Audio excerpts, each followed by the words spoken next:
Agenda is the report of the Lyttelton Mount Herbert Community Board meeting 19 February. Paula Smith, welcome. Nau mai haere mai ki te pātaka o Raki Hautu. Greetings from Manx Peninsula. Kia ora. This was, there's no Part A's in this report, but a couple of things occurred to the board. We had a briefing from Mare Kipper, who's the SERA Relationship Manager. As the board, we've known Mare for quite a while because she was very supportive during the Port Hills land zoning issues. And that has a kind of bearing on the way we were thinking when we later heard from one of our board members about an initiative which you can see on page 34 that's been taken by the Ministry of Social Development. This was raised by our board member Christine Wilson, who works in her day job at Lyttelton Community House, which is an organisation which supports the vulnerable in our community.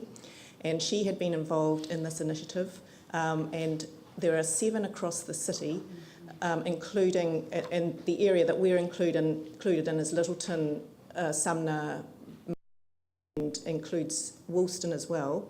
And she was describing this initiative. It's a capacity building initiative which seeks to employ a person to help organisations have greater capacity and resilience, I think.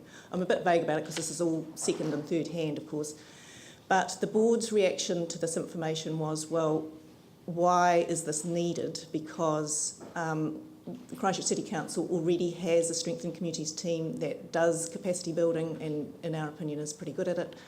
And so we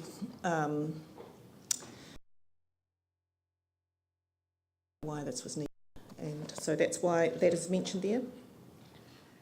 Well, I did notice this myself when I was reading the minutes of this meeting, because I also noted that apart from Maire Kipper, who I also know and who was a very strong worker in the Christchurch East area during the earthquakes itself. So, I mean, obviously Sarah wasn't in existence then, so she's gone on to that role.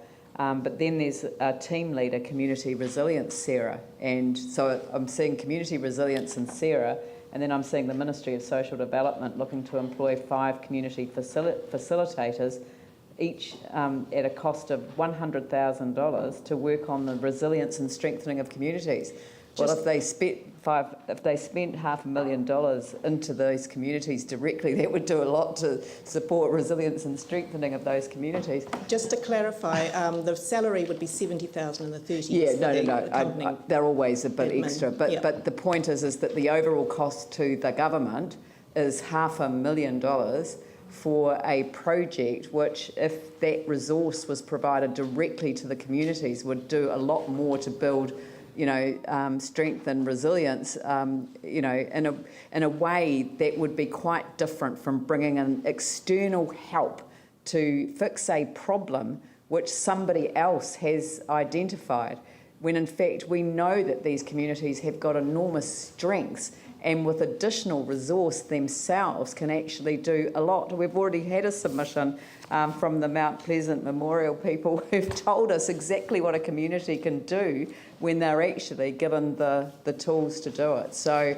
well, can I just clarify, to be fair, Christine's involvement was as a community group that was involved in writing the job description for this person. So there were a number of groups that were involved in the discussions. So it was a kind of bottom-up thing from that point of view. Yeah, but the point is that it is actually about somebody else providing an external resource to the community, and the strength within communities. And this is the resilience conversation that we're trying to have as a city. The resilience. There is a top-down that is required, but it also has to be built from the grassroots up. And for me, the strength of what we want to be able to do as a city actually comes from the grassroots, not from the top down. So, I actually wondered whether one of the things that we could do arising out of this is to meet with Sarah, the people responsible for the community resilience element of Sarah, plus the Ministry of Social Development that's leading on this resilience and strengthening of communities, with our own strengthening communities and just see if we can get some sort of joined up approach that would actually start to build resilience rather than adding another layer of a temporary support for a period of time, because presumably it's not an ongoing support forever.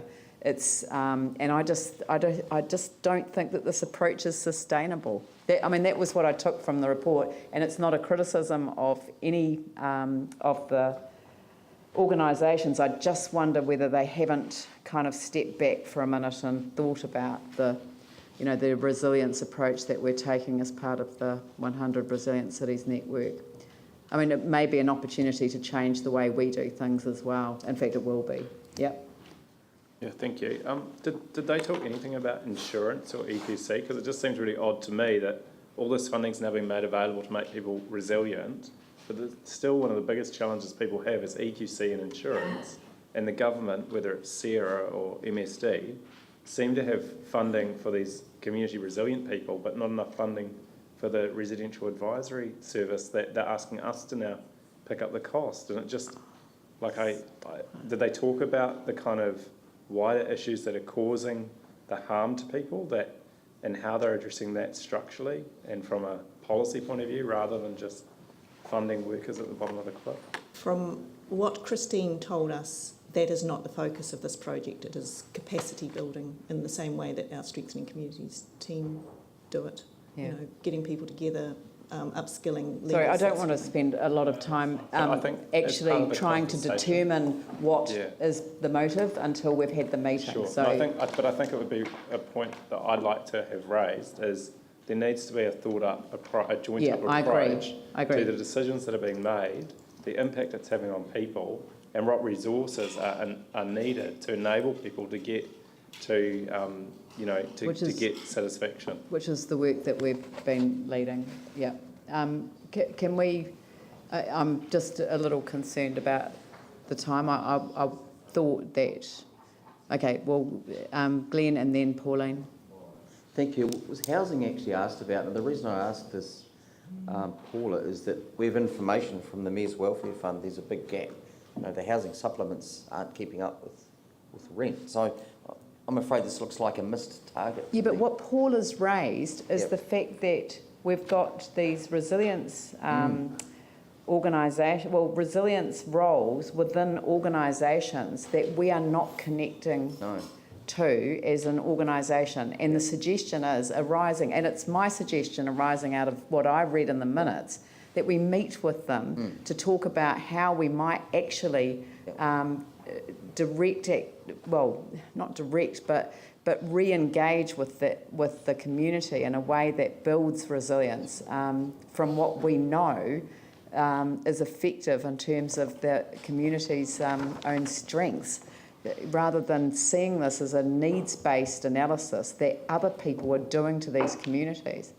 Pauline, did you have a question? But I fully support that, Leanne, and also I note that on the top of page 34 that you've actually requested some statistics regarding housing and any housing issues from the relationship manager. We did. So I'll be quite interested to see when they come back. And I just had a question about the Autumn Bradley Park board rep. I can't find it now, but you've actually... Yes, we've picked that up. You've Barry Bowater or we've someone? appointed, both boards have appointed the same person, but we're going back at the next Okay, month. It was just a mistake. But in the wording, it says as a council representative, and I don't understand that.